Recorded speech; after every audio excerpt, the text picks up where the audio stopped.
Hello everyone, this is Max from Media Search Program and welcome to another video. I'll have my social links down below, that'll be pretty cool. Now I want to talk about the new AMD Ryzen CPU and how they've done the benchmarks, comparison, my thoughts, pros, cons, should you go wait, should you buy an i7 7th generation, 6th generation, all that kind of stuff. So let's just get started first of all with what is a new AMD Zen processor CPU? Well, it's pretty much their new 14nm technology processor. It has 8 cores, 16 threads. It's got a base frequency of 3.4 gigahertz, as they've shown in their benchmarking and in their videos that AMD has shown us. I'll have links down below for that. It's going to have 20 megabytes of caching, DDR4. It's going to have 2-channel memory, unfortunately, not 4 but 2, which is a bit of a downside. A new AM4 motherboard configuration, so all those old motherboards from AMD most likely will not be used for this new generation CPU, which is a bit of a down, unfortunately. 95 watt TDP, so that's pretty awesome. Now, how does this compare to the Intel? Well, they did a comparison to the 6900K from the i7, and they have found that they both pretty much share the same thing. So for processor, still running 14nm, 8 cores, 16 threads, 3.2 gigahertz base frequency. However, we don't know the boost or the turbo boost max, unfortunately, a turbo boost max for the AMD. That's what we don't know. Caching is the same. TDP, however, on the i7 6900K is higher.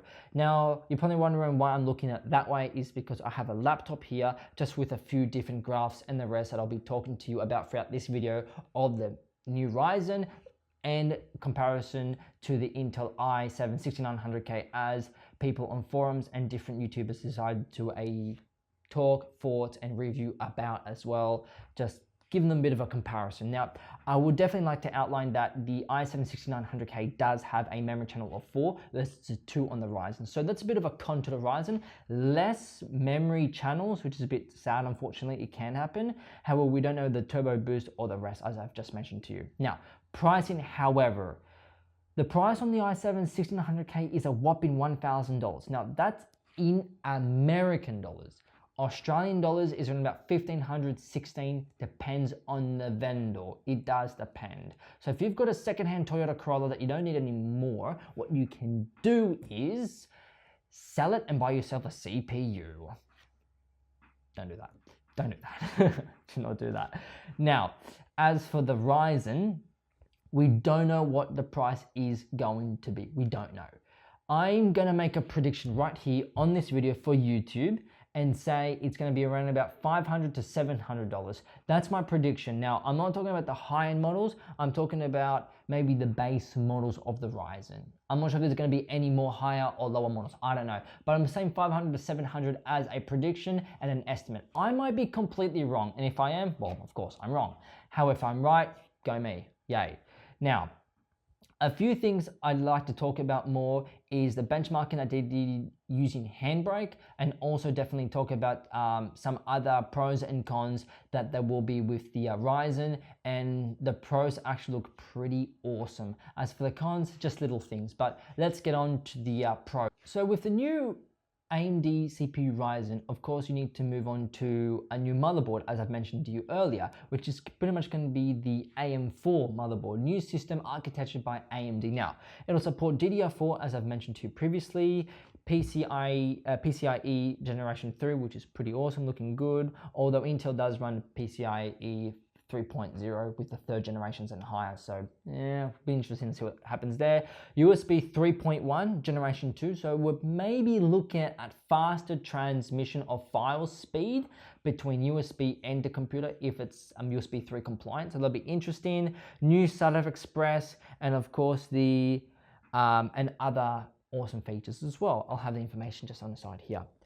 Now, what do I think of the fact that you can have now SLI of NVIDIA and Crossfire? That's awesome. Before, it was more or less like running Crossfire with their systems, ATI, Radeons and the rest, and AMD. Now, if I am mistaken that you could run NVIDIA with all the AMD systems, I do apologize for that. I don't think you could at all, but I might be wrong, so I apologize for that.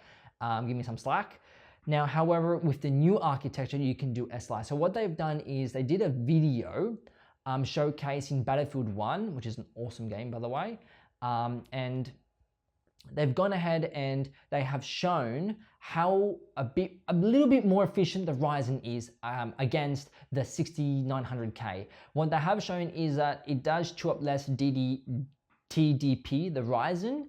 Also, they were able to get the GTX Titan X's, I believe, and they SLI'd that with the AM4 motherboard, and they literally show it to you side-by-side comparison, and they said the performance is pretty much identical. You're pretty much going against the $1,000 processor to we don't know what the cost of the new Ryzen is, so that's looking fantastic. Now, another definitely huge pro about this is by running a new architecture, obviously it'll be faster as well. So hopefully AMD has fixed their issues with heating as well, because the old architectures, unfortunately, which I'll have in this graph, show how they have managed to improve significantly performance-wise within the other generations they've had. That's the problem with Intel. Every generation after one of the latest innovations by Intel has always been just a little bit more. I'll have a graph showing you how much a little bit more they've done increasements. Not a huge thing. So AMD, I'll give you definitely thumbs up for that. Now, as I was talking to you about some pros with the AMD, you may not have to use it as a barbecue for cooking your food. Not really longer for that, apparently. They have stated that it doesn't really chew up a lot of heat as before, which is going to be good using this new architecture. As you probably remember from the old architectures I've had, you could pretty much use it as a barbecue source of heat by putting a CPU inside your motherboard. Yeah. Don't hate. I'm not hating on AMD. I'm just stating that they used to run very high degrees Celsius, unfortunately. Now, should you go and buy should you go right now and buy a 6th generation or 7th generation Intel CPU, or should you wait? What should you do? Now, to be quite frankly and honest, would I go right ahead and buy one? I would not buy a 6 or a 7 just yet. I would wait. If you still got an older generation Intel and it's running fine, don't buy one. Wait. I want to know if Intel is going to drop the prices, they're going to match prices, or they're going to still be like, you know what, we're still the king of the industry, we're not going to lower anything, and we're going to do what we want to do.